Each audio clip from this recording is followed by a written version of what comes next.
Halo semuanya, halo kelas 8. Kembali lagi, kita akan pelajaran agama, masih dengan Ibu Angel di sini. Hari ini kita akan belajar tentang Yesus sebagai pemenuhan janji Allah. Kenapa kita harus belajar ini? Supaya kita tahu yang pertama tentunya apa sih arti janji itu, kemudian makna dari janji. Setelah itu kita juga akan tahu Yesus pemenuhan janji Allah itu arti dan maknanya itu seperti apa. Oke, yang pertama janji. Janji, tanda tanya, tanda tanya, tanda. Apakah kalian mempunyai pengalaman tentang hal berjanji? Coba-coba sekarang dipikirkan dulu. Pernah nggak sih kalian membuat janji? Terserah ya, janji ke siapa aja. Bisa ke ortu, ke teman kalian, sahabat kalian, ke guru mungkin. Atau jangan-jangan janji ke diri kalian sendiri. Coba diingat-ingat. Pernah nggak? Pasti pernah. Pasti pernah deh. Pasti pernah ya. Oke, sudah ya.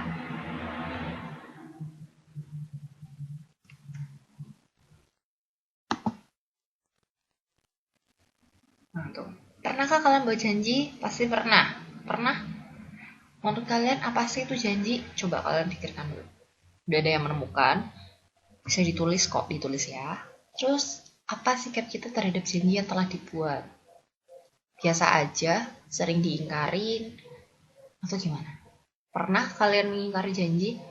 Pernah bu, aku pernah. Sering. Gak pernah dong bu, pasti selalu ditepatin janji aku. Perasaan yang muncul saat janji dipenuhin atau saat janji diingkarin. Kalau pas dipenuhin seneng banget. Kalau saat diingkari, ingin baku hantam rasanya bu. Nah ini kita harus tahu dulu janji itu apa.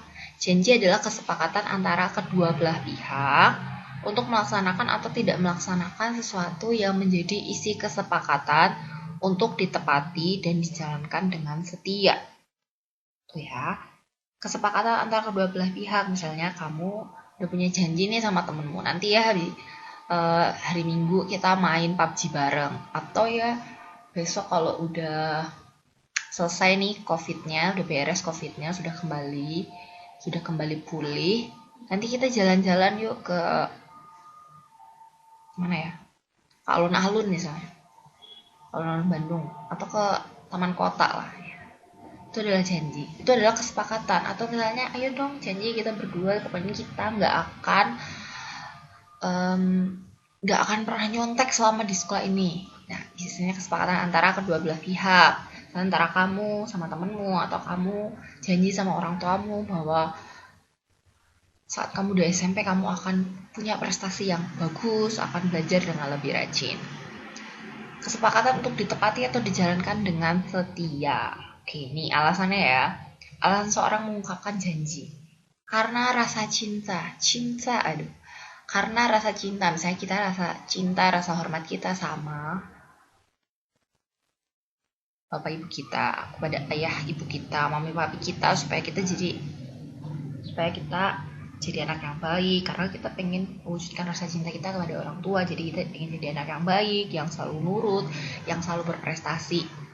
Makanya kita janji untuk rajin belajar supaya hasil belajarnya jadi bagus. Ingin membahagiakan orang lain, misalnya janji kamu sama temenmu mau patungan bareng, nanti kita mau nonton bareng, itu kan membahagiakan orang lain.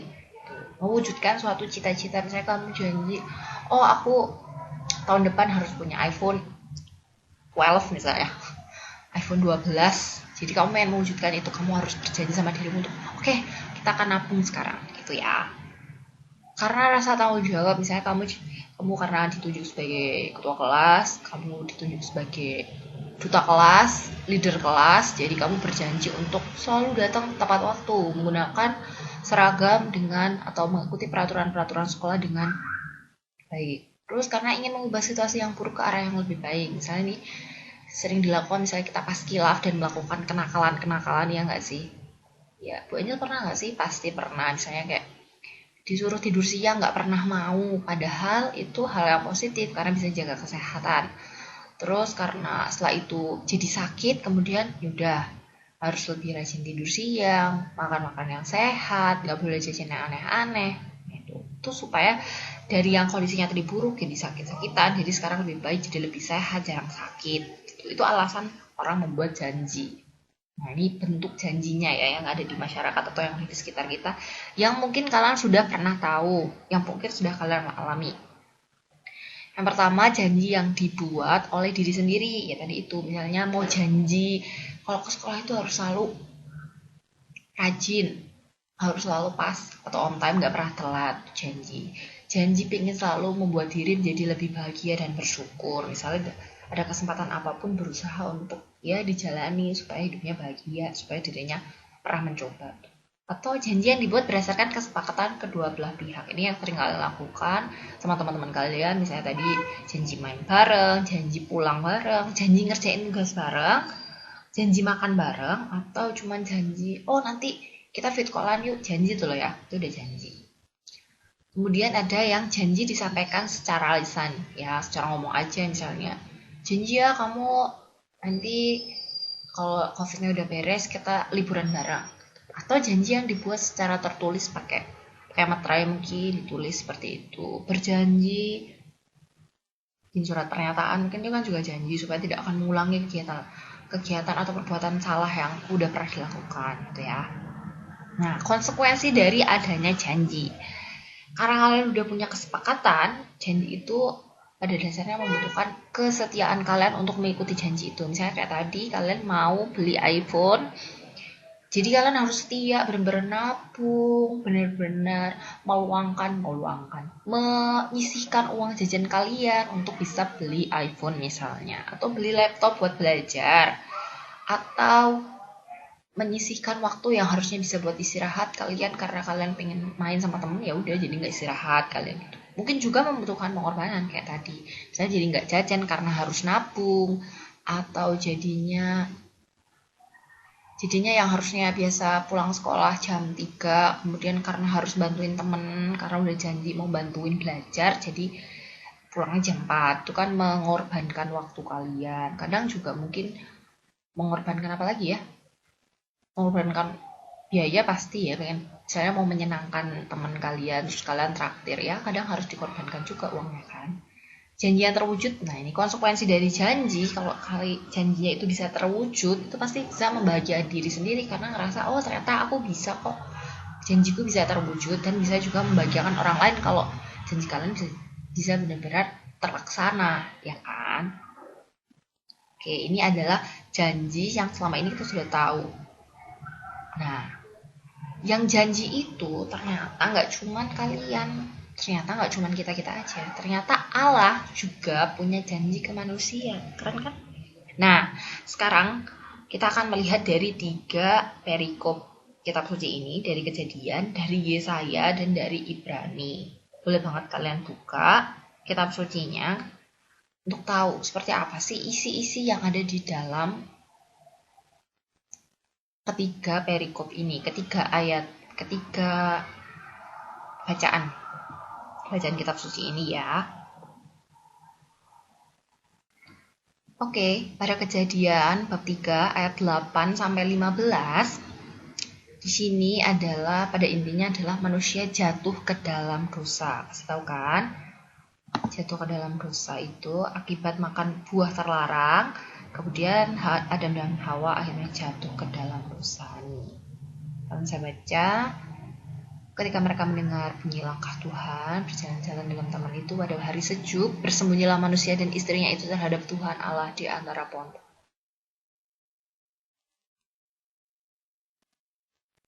Ini sudah terjadi. Kejadiannya adalah ular yang memperdaya si Hawa untuk makan buah yang dilarang, hingga akhirnya mereka bisa melihat dirinya sendiri. Kemudian dari situ manusia jadi harus keluar dari taman Firdaus, dari Eden, dari surga. Kemudian ia harus hidup di dunia.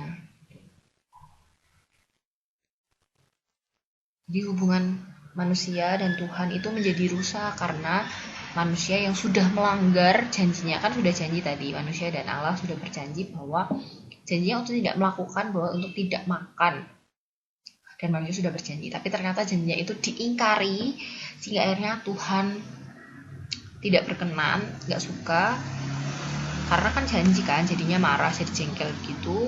Kemudian akhirnya terjadilah hubungan yang rusak. Nah, kemudian Allah di sini ada lagi nih di ayat ke ayat 14. Karena engkau berbuat demikian, terkutuklah engkau di antara segala ternak dan di antara segala binatang hutan. Dengan perutmu lah engkau akan menjalar, dan debu tanah akan engkau makan seumur hidupmu. Aku akan mengadakan permusuhan antara engkau dan perempuan ini, antara keturunanmu dan keturunannya. Keturunannya akan meremukkan kepalamu dan engkau akan meremukkan tumitnya. Oke ya. Jadi di sini sudah ada janji lain bahwa nanti akan terjadi di mana ada permusuhan antara wanita dan ular. Itu kan akibat dosa itu, akibat pelanggaran janji manusia dan Allah, hubungan manusia dan Allah itu menjadi rusak. Tapi karena situasi itu, kemudian Allah menjanjikan kepada kita, karena dosa itu Allah menjanjikan kepada kita seorang penyelamat. Ini di ayat 14. Sesungguhnya seorang perempuan muda mengandung dan akan melahirkan seorang anak laki-laki, dan dia akan menamakan dia Immanuel. Nah, karena dosa-dosa itu kan hubungannya jadi rusak, tapi Allah punya janji bahwa ia akan mendatangkan seorang Immanuel, seorang yang akan membantu untuk menebus segala dosa-dosa yang sudah dilakukan oleh manusia. Siapakah Immanuel itu? Nah, Allah berfirman dengan perantaraan anaknya. Kemudian Immanuel ini sungguh-sungguh hadir, muncul secara nyata, dan kita tahu bahwa dia adalah Yesus. Jadi janji Allah itu benar-benar ada. Walaupun setelah kita manusia itu melakukan dosa, mengingkari janjinya, tapi Allah membuat janji yang baru bahwa ia akan mendatangkan seorang yang bisa menebus dosa-dosa yang telah dibuat kita dengan kehadiran seorang anak yang ia namain Immanuel atau yang kita kenal sebagai Yesus. Dan itu sudah dibicarakan oleh banyak nabi-nabi sebelumnya. Oke ya. Nih. Janji Allah kepada manusia itu didasari akibat keprihatinan Allah akan situasi dosa yang melanda manusia. Allah kemudian membuat janji lagi. Tuh, kita yang berdosa, kita yang mengingkari janji, tapi Allah membuat janji lagi. Betapa baiknya Allah itu ke kita. Allah buat janji untuk kembali menyelamatkan umatnya. Padahal kita yang mengingkari janji, tapi Allah buat janji yang baru untuk kita untuk kembali diselamatkan. Nah, janjinya itu, janji Allah kepada manusia, itu digemakan atau disampaikan oleh para nabi, yaitu salah satunya adalah Nabi Yesaya dengan kehadiran Sang Immanuel. Jadi kalian sudah lihat di Yesaya bab 7 ayat 14. Kemudian janji itu benar-benar terwujud, janji itu benar-benar ditepati oleh Allah yang terwujud dalam diri Yesus yang seluruh hidupnya itu yang memberikan dirinya hingga wafat disalib untuk menyelamatkan manusia dan benar-benar sudah mewujudkan cinta Allah yang sungguh luar biasa, janji Allah yang benar-benar terlaksana. Oke. Nah, setelah kita dapat janji dari Allah, apa sih tanggapan kita terhadap Allah? Kita sudah diselamatkan dengan hadirnya Yesus ke dunia manusia. Allah menjelma menjadi manusia dan membawa kita pada keselamatan. Hendaknya kita itu meninggalkan segala kedosaan kita. Cara hidup yang lama diganti dengan cara hidup yang baru. Segala perbuatan-perbuatan dosa kita, kenakalan-kenakalan kita, mari dirubah, menjadi lebih baru. Mungkin sekarang kita udah pernah mendengar kata new normal. Nah, itu kita merubah cara hidup lama kita yang mungkin banyak hal-hal yang tidak seharusnya, tapi sekarang kita mengubah cara hidup kita menjadi hidup yang baru, new normal, yang penuh kesetiaan akan kehendak Allah, nggak berbuat hal-hal yang negatif-negatif lagi, tapi lebih mendengarkan seperti apa sih Allah, pesan Allah dalam hidup kita. Nah, seperti Allah yang sungguh mewujudkan janjinya, yang sudah benar-benar setia dengan janjinya untuk menyelamatkan kita pun hendaknya meneladani sikap setia terhadap janji yang kita buat, semakin mengimani dan mengarahkan hidup kita kepada Yesus sebagai pemenuhan janji Allah lewat sikap hidup kita sehari-hari. Itu tadi, bahwa janji adalah kesepakatan untuk melaksanakan atau tidak sesuatu hal yang menjadi isi kesepakatan dan perlu ditepati dengan kesetiaan. Janji Allah berarti kesepakatan Allah dengan manusia atas keprihatinan Allah terhadap dosa yang diperbuat manusia. Allah ingin menyelamatkan manusia. Yesus sebagai pemenuhan janji Allah, artinya dalam diri Yesus, janji Allah untuk menyelamatkan manusia terpenuhi dengan sempurna. Janjinya terlaksana, janjinya terwujud dengan nyata, dan sampai saat ini kita merasakan berkatnya yang sangat sempurna. Nah, silakan kalian tuliskan refleksimu, perasaanmu, atau apa yang berkesan bagi hidupmu terkait atau terhadap Yesus yang telah hadir ke dunia dan menjadi pemenuhan janji Allah. Serta tuliskan janjimu kepada Tuhan yang sesuai dengan situasi hidupmu saat ini. Saatnya kamu mengungkapkan apa sih yang pengen kamu janjikan setelah kamu sadar bahwa kamu ini sudah diselamatkan, sudah banyak diberikan kesempatan baik, sudah diberikan kesehatan sampai saat ini. Walaupun di luar sana virus melanda dengan sangat menyedihkan, dengan sangat kencang, tapi puji Tuhannya kamu mendapatkan keselamatan dari Allah. Sampai saat ini boleh sehat, boleh selalu bahagia. Kira-kira janjimu kepada Tuhan itu seperti apa dan bagaimana sih kamu mau mewujudkan janjimu itu? Tulis ya. Oke, ini akan menjadi tugas nanti. Silakan kamu kumpulkan ke link yang akan Ibu berikan. Terima kasih sebelumnya.